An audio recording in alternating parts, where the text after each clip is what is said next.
Hello folks, we are back again, and today we're going to review Pest. We played this, was it 2 weeks ago? God, was it that long? Yeah, it was two Saturdays ago. Today's Tuesday. So Summer being what it is, our schedule has been a little messed up. We like to get together and hang out and play games and talk about them a lot on video. So for both our channels, I once done quite a few videos. In fact, we're about to unbox Boss Cart. I keep calling it the wrong name. It's Dungeon Cart. Dungeon Cart. It's from. I was saying Boss Cart to you, but okay. That is Boss Monsters universe. So like Boss keeps getting stuck in my head. So whatever. Yeah. So be sure to go over to Organic Cardboard and check out that unboxing here in a minute. But right now we're talking about Pest. Pest came out kind of early this year, and I got a chance to paint it on the channel already. I've got a lot of content around painting it and dealing with the weird model, city model that comes in there and trying to make that a little bit more interesting and functional. And also I cut I cut apart the insert for this and just took it all apart so it would fit sleeves. Did you do a painting video of that? You did? Yeah. Okay. Yeah. So definitely check that out because his setup looks really cool. It's definitely cool to play with. It was a lot of fun to paint because there weren't very many of them, so you could kind of give it a little bit more attention to detail and stuff. So, and they're magnetized. The little city pieces I magnetized them so they'd fit. That's definitely a nice touch. A lot of the early criticisms for this game, like if you want to get the critical parts out of the way, one thing that's come up a lot is that little city piece in the middle was just kind of janky. It didn't fit together just right. It wasn't the kind of thing you could take apart and put together, or take apart like you couldn't just kind of quickly put it together for a game and like take it apart and put it back in the box.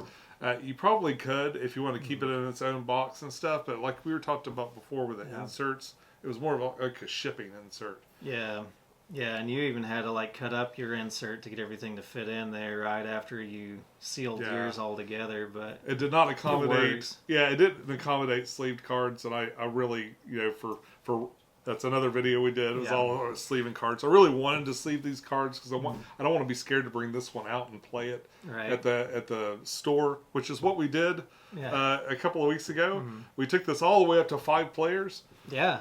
Took it to its max. I'm not sure if it doesn't accommodate 5 players very well. I think it's more of a 3-player game. We were all talking about that, I think, saying that it's more of a 3-player game. But, I think it shines like at 3. Like a lot of these kind of Euro-y games, but well, that both in terms of efficiency of time, but like enough to kind of like think about your turn, but not so long that you're got bored waiting on everybody else to take their turn. So and you want to get like some people in your way or whatever, but we do we even say what Pest was, what we're doing in Pest?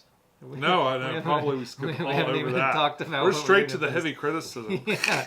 So Pest is basically a game of indentured servitude to your medical debt that you're putting on all these people. Was this set in like the Middle Ages or something? Or whatever, it's Dark Ages. It is a mythical place. So this is it's sort of like our plague, and plague doctors are a thing. They wore these long masks. In fact, I have one. Oh yeah. I meant to bring that out for the video. Shucks. Oh well. But they wear these masks that have masquerade masks. These long beak-like things, and what those beaks would do is they would fill them with flowers and herbs and other things, and it would, because they believed that there was a miasma that would occur, and like a really, really bad smell, and they thought bad diseases came from bad smells. One of those with me next time. super handy in a lot of different scenarios, even today. Yeah.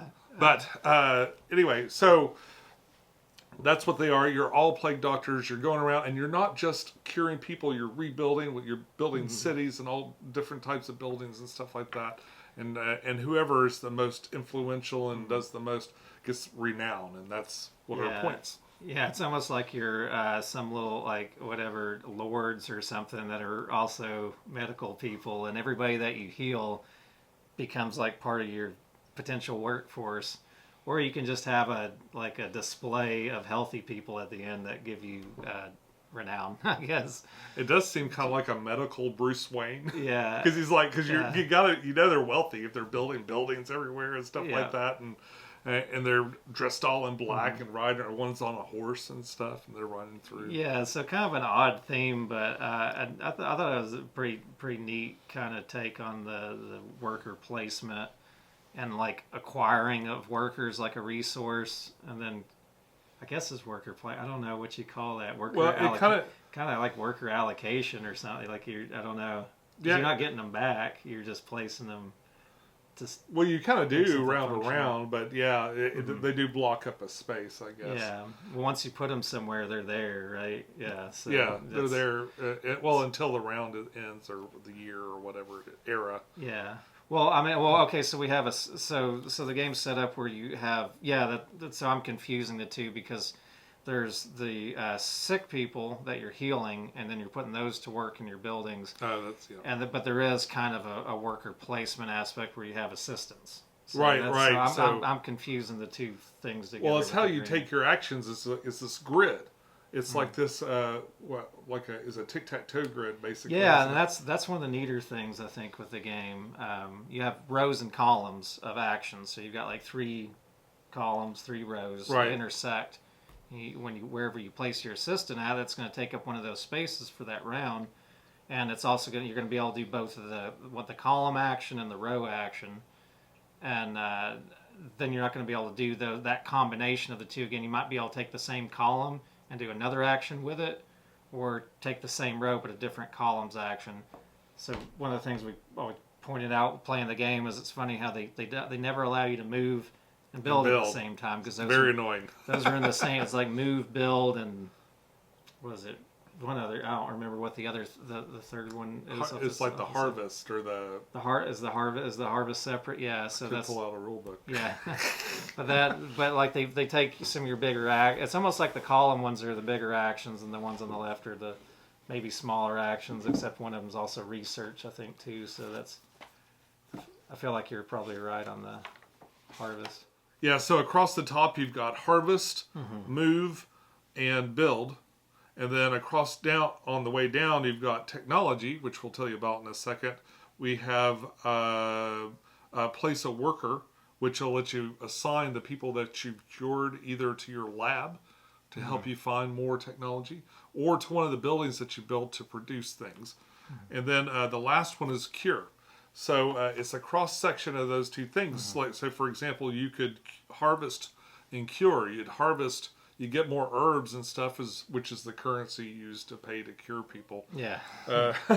So you can harvest herbs and then cure someone on that turn, or you could investigate new technologies and then build something else that turn. So it's an interesting little puzzle. I like that a lot. I remember that was one of the things I really enjoy, because I really like games that restrict you on what you can do. Some people really like these like super open kind of almost sandboxy type Euros where it's just like, here's everything, do whatever you want, kind of almost, I guess it's almost UA Rosenberg style a little bit. Yeah. But like with this, I really enjoy how you have to be like, do I want to do that or do I not? You know, like you have to really think about what you're doing, because you can't do it all, and it's very apparent from the very beginning with that. But yeah, neat. Otherwise, it's just kind of like your basic kind of little factories that you're putting around, so to speak. You know, these production buildings that are giving you goods, resources, so that you can build more buildings and get more points, and build out the center town buildings and get more points.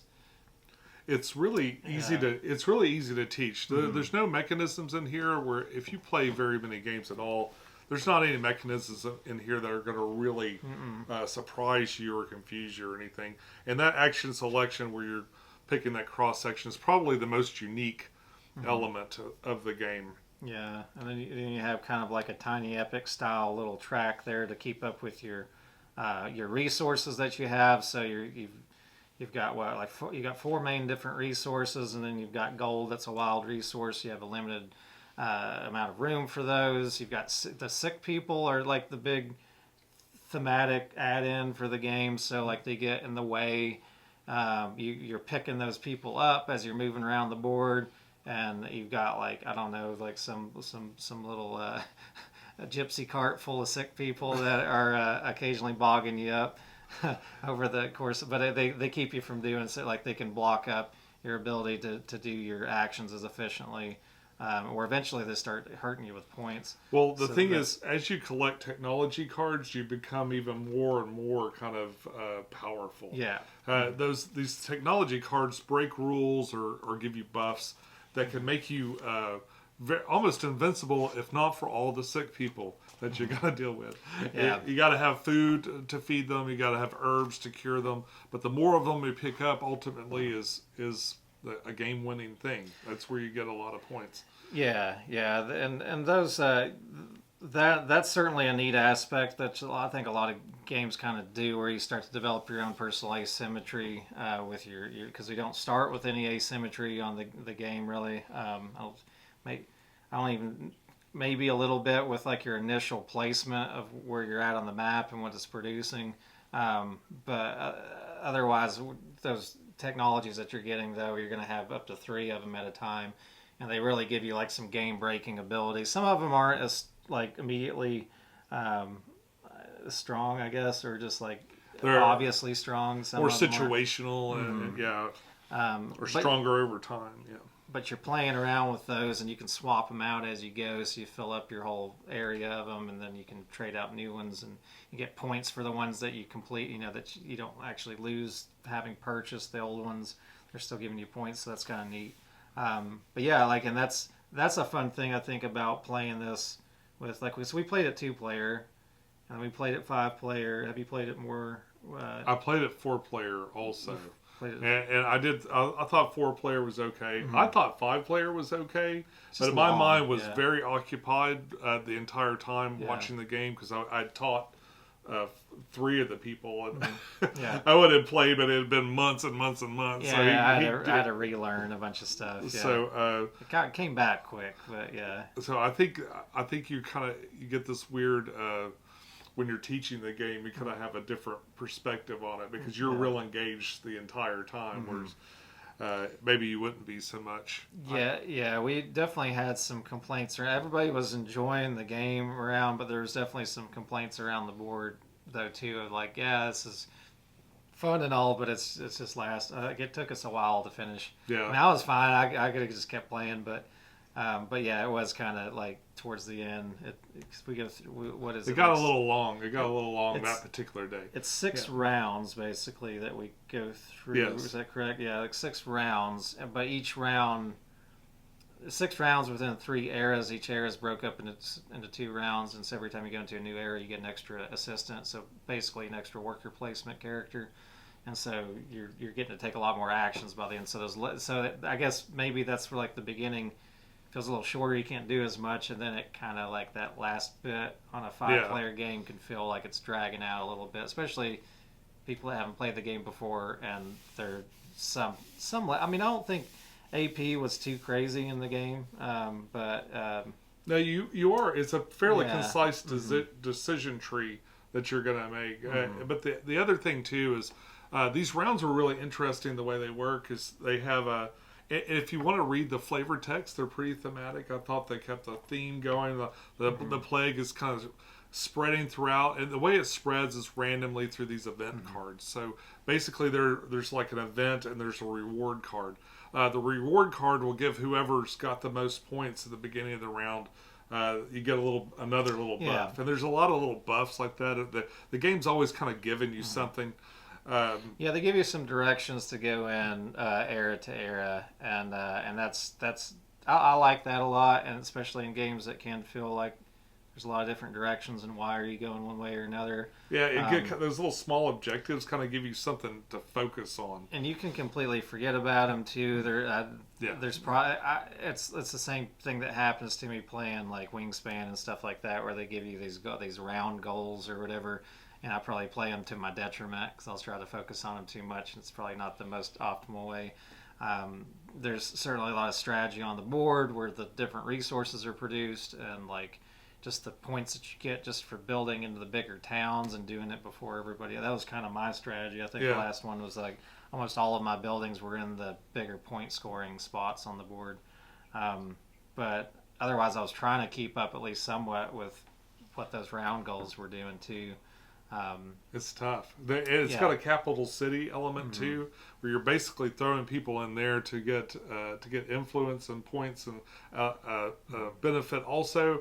But is that benefit as good as keeping them back and getting more technology and more points? It's a real point. It's got a very point salady element in that you're getting points from all kinds of places. Moving up your little reputation track or whatever you call that thing too, that it determines the turn order. It's kind of neat because whoever's highest on there goes last too. Yep. So they try to give you that catch-up element with it. We were talking about those technologies. I had a couple technologies that were benefiting me by putting people into I can't remember the exact benefit, what it was. I gained something for pulling people in and out of the capital, but I was able to put people into the capital. I think take them back out. Yeah, one of the things. Normally they go away, but you're able to retrieve them. I was able to capitalize on that, and that's kind of a fun thing. It's just another little additional action kind of way to gain resources because you've got that center capital, and as you're allocating your fresh healthy people off. Throw them in that capital, and it gives you can get a little boon. There's all these tokens that'll sit around it, and they might just be the one resource that you need, or some extra little benefit or whatever. A coin, gold coins are super nice because they're wild resources. So there's that benefit, and then there's an end of the round benefit, or end of the era. It was the end of the era, wasn't it? With the people in the middle in the capital, I believe. Right, yeah. So there's that give and take thing about it. You're losing a healthy worker that would otherwise be good to occupy a space on your board, but you're getting stuff along with it. So I like the options that stuff like that gives you too, though, where there's just you I need to make this resource. How am I going to do it? I could throw somebody in the capital and put them to work.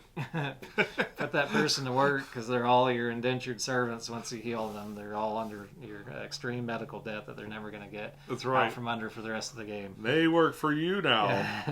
You pick them up off the road. Literally, there are people all over the road. Yeah, and you can't get them. You got to give them bread and stuff when they get in and stuff. It's interesting, if you don't have the resources to help the people, then you're not allowed to move. So you just have to figure out how to generate those resources and stuff. But that didn't happen too much. No, I don't think that ever really, because you can always trade 2 for 1 on your resources. So it seemed like, for the most part, could make most. I mean, the biggest thing you're restricted on is building stuff, I think. I loved how when you built stuff, you could just... when you build a building, you have the option of possibly producing that resource that is there. So you could I feel like I had a little bit more control of my fate when I'm could go and create a resource generating place that I wanted. So I wasn't forced to just be all bread, Yeah. and trading things out. You could kind of go to a place and build a building there, and then eventually be a distribution center for whatever resource it was that you went to, and it was flexible, so it could change. The tableaus are made, so you just kind of put a little thing in there to represent the resource. Yeah, it's interesting. It's one of the biggest point scoring goals, I guess you could go for in the game, was to just heal a whole bunch of people at the end. But you need a lot of those herb resources, the medicine herbs, or whatever. Yeah, it gets more and more the more of them you have. And if you I think the obvious strategy for most people when they're getting resources is they want the resources to be able to build more buildings, or at least that's the way my brain immediately wants to go to that. And it's kind of we'll worry about the plants just to get enough people to put in the buildings that I'm building. But I could see how if I focused a lot more and I had 3 buildings or more that were making plants, and just kept keeping that resource going, so every time I harvested, I would get all those herbs back and be able to heal a bunch of people. That's one strategy I found myself not going into in the first 2 games, but would probably be one I would want to try out on the next one, to see how much that could help you, because it's a pretty decent jump in points. You get all the way up to 23 points if you have it filled up at the end. Yeah, that's a good amount of points too. It's certainly doable if you have a bunch of plants, but there's this whole balance that you're having to do, because you have to have food to feed people if you're grabbing a bunch of people all at once. So there's all that too. So that's kind of neat. You know, how I can see that there's some different things that you could focus on in the game to get you the points. I don't know which one's best. I don't know if somebody's already gamed this enough to figure out like that there's some broken strategies, or like the strategies that you always have to go for. But it's neat. I like seeing some different avenues, because we all like barely touch these. I think we get like maybe like we might have been halfway up this at the most of that track. That's the track at the top, because they can't see see people. what you're pointing. Yeah, yeah. I know. I'm thinking out loud while I'm talking and pointing at stuff. But yeah, so I think thought that was kind of neat. What's interesting about this game too, I love the tableaus and stuff. So we play. If you look at the unboxing, you can see a real clear distinction between what you get with the deluxe components versus the other components. And with this one, one of the components was a recess board. So if you get the regular one, you're not going to have the recess board on the tableaus. Yeah, that's rough. Which I really like the recess boards. They're a little warpy, but I like them better than the flat ones, especially when you're putting things on there and they could slide around. So, oh yeah, there's a lot of little bits that could slide around on this too if you had it all loose on top. Yeah. So I have seen extremely discounted versions of the basic, and I wouldn't put it down. Like I'd probably get it. Someone I think posted on one of my videos, they saw it for $35, like the regular version. Just the base, yeah. But that so you still get the character miniatures. Yeah, I think you still get the miniatures. But it's just you're not getting the capital miniatures though. No, the capital was a whole separate thing, even beyond the deluxe. Yeah, so you have like wood bits for that, for all those different. You'd have paper resources like for the bread and the coin and the leaf and the resource like markers. Cardboard pieces. Those would be cardboard, but they look fine. They're pretty nice. They're just cardboard. If you had a 3D printer, you could just print an overlay on that board too. You could have real loaves of bread on there. real painted loaves of bread. So that's just a FYI if you're interested, if you're shopping for this game or something like that. One thing to know, the biggest thing with this game is that it is enormous. Yeah, it does take up a lot of space. These tableaus are easily... I like the design of them. I think they're nice, but they're twice as big as they should be for something that accommodates 5 people. Yeah. Because the board itself is enormous. And when you play 2-player, you're closing it off. You're putting like little damage markers on all the cities and stuff, so it becomes a smaller map. But it'd be neat if it just had like a second map that was just smaller. Yeah, yeah, and I remember that being one of our critiques too when we were talking about the game, is the map itself. It's not super clear. It's kind of like there's a real dark theme going on this, because it's got that kind of whatever Dark Ages kind of steampunky kind of this dirty plague era. It's like a dirty plague town. Old dirty England or whatever, and the map. It's just like it needed maybe like brighter pathways or something. Like there's a lot of stuff that's kind of difficult to see on the map. It's a bit fiddly when you're putting out every new round. You're putting out the past, the new pestilence or whatever they call. I guess they probably call it pestilence cards or something like that.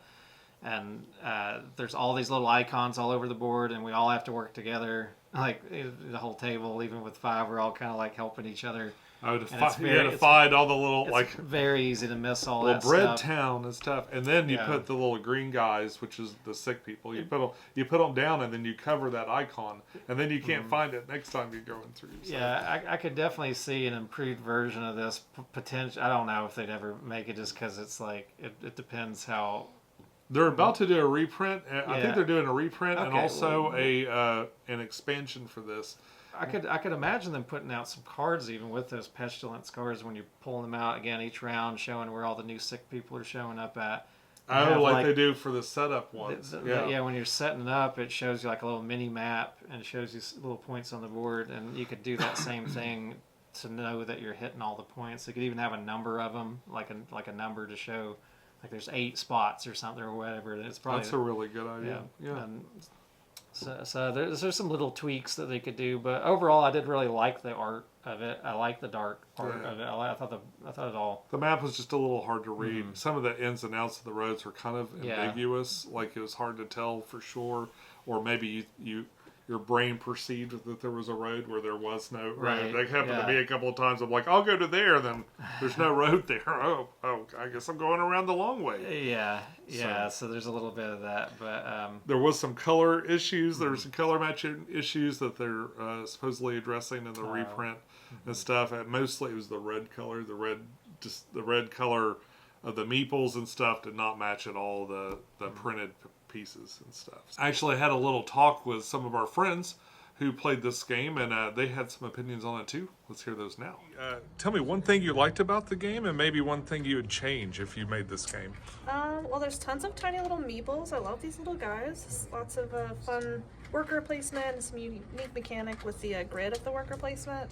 So I really like that. The technologies are really cool. Your paint job is amazing. The bad part is it does not play well at 5, in my opinion. It's just very long and drawn out and lots of waiting on other people to take their turns. But otherwise, and then the art is lacking in a few places. But otherwise, it was fun. So you had felt like the map was a little hard to read and stuff too. Yes, rather hard to read. The colors and the paths especially were pretty hard to differentiate. And it was a little clustered, so some things when you would put down little sick people, it was a little hard to tell where they were. But yeah, aesthetically though, it is very nice to look at. It's a little hard to read sometimes. All right, thank you. Something you like, and then something you don't like. Sure. So the quality on the boards, the components, those are all very high quality, really well designed. As we talked about earlier, your paint job's amazing on these. The actual construction of those pieces is great. The art is very difficult to distinguish from the roads from the other paths on the board. That's difficult. It doesn't play well at 5 because there's not enough engagement between turns. I think they went for something that could be good. It just needs streamlined in a lot of ways overall. So I give it about a 6 out of 10. Overall, Owen, how do you feel about this game? I like the game quite a bit. I think it's like, would I buy it? If you didn't have it and I played it with someone else, I probably would get it. But you having I'm not going to go out personally. I'm not going to go out and buy the deluxe version of it. I'm certainly not going to paint it as well as Sean has or anything like that. Oh, you could, though. I could, but it's just I know I'm not gonna. But I would be for, like you said, $35 for the base set of this, and just not worry about the extra deluxe. I think that might have come with meeples, but I think it came with miniatures too. But I can't remember. Yeah, even if it. And I never saw it personally for $35. It's just that was reported, and I wasn't surprised because some of these. When they initially make these, they make it like all this extra stock. If they're not hitting shows or something, they'll dump some of the basic stuff out in the market. And if it's like, maybe it was a $50 game and they just said that that's what they could find it for on like one of those big board game stores or something that always discounts everything. But like, I could see like even the base game, for around the $40 range would be great. I like it though. I think that you have interesting decisions. I like the theme of it a lot. It's quirky. It's got kind of that quirky thing of just healing people and putting them to work in some weird town that you're building as some, I don't know, realty agent, doctor, enslaver, medical debt enslaver person. It's capitalism saving the world from the sickness. Yeah, but I love producing buildings that are making resources. It's kind of got that strategy, the old school RTS kind of feel to it a little bit. You're not going to war with anybody, but I mean, you're kind of making your own little town within the town as you're going. I enjoy that quite a bit, but I really like the action selection a lot. I like how you're choosing those two things at the same time, and you're blocking yourself off later on. And then in the later stages, when you have 4 workers, it becomes a lot more noticeable that you're blocking yourself off from doing actions that you want to do. even like the way that you can strategize about like how you put yourself on the board, where your buildings are going to go, where they're meaningful to you, and also playing around. We didn't really mention this containment camp, but there's like a little camp token that you can kind of pop off. Will allow him to like build in those locations as well once he's moved away from it, so you can kind of like hold your spot during the round. I like that. I thought that was fun. I think we like neglected that rule the first time we played. I think we didn't do that right. So I found that was really enjoyable to strategize as you're figuring out where you're putting your pieces at on the board and making it work for you and not feel like so restricted, because there's certainly a decent amount of restriction in the game as far as what all you can get done. Yeah, I mean, there's a few quirky little rules like that, like how things progress. But overall, the rule book was pretty light. Like it was really well explained and stuff, and really big illustrations and stuff to kind of help. I didn't find myself flipping through this rule book a whole lot. No, not really. In our games, like it had a couple little handy references, like for the different cards and stuff like that, which I appreciate. And it had a kind of a rules glossary in the very back, which really helps a lot with quick references during the game and stuff. Yeah. Nothing. I like what Simon does, where they put the whole, basically the super condensed on the back. Cliff Note rules on the back. Over. I like that. So you just kind of keep the rule book upside down. But they didn't do that. They got a cool the cool plague doctor on the back. I guess. A cool picture. Yeah. Yeah, but I liked it though. I thought it was a very neat and worthwhile game to check out. So if you haven't checked out Pest, check it out. It's especially if you like the theme. If you like that plague doctor theme, you like something dark. You want to play Euro, but you want it to be freaking dark. Not hard but to also pick up. kind of like a Batman thing. Like you're like super cool, building buildings and stuff and helping people. Yeah, and like he says, surprisingly easy rule set to pick up for how otherwise complicated the game looks like it could be. It's kind of like it's in the low end of the medium or maybe the high end of medium. Maybe, yeah. Low end of high. Maybe low end of complicated. Yeah, maybe even medium. It's kind of like it's almost right on that medium range. I would think. I don't know. Medium. I like that. I don't think it felt too hefty. Feels right. Feels right inside me. Yeah, somewhere around there. It's in between medium to medium heavy. It's medium, heavy, heavy, medium. On a scale of 1 to 10, I give it an 8 for not regretting that I painted the miniatures for it. Oh yeah. I would say gameplay wise, this for most people is probably going to be between a 6 and a 7.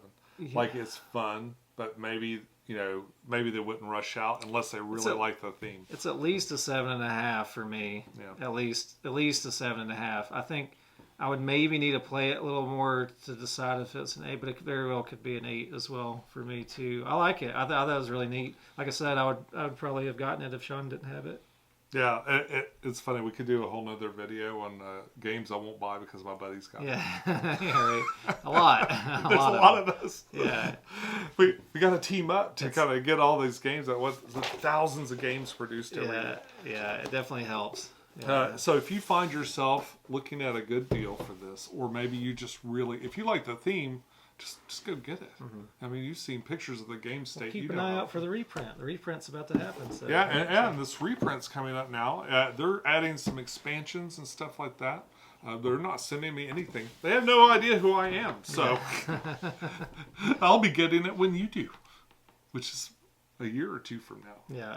But I plan on probably getting the expansion just because I gotta have it all. Yeah, you might as well. He painted it, so now I'm committed. He's painted it. He's molded it. You put the stuff all on it. You've done He's become one of the artists in a sense. Yeah, I've put in so much work on this already.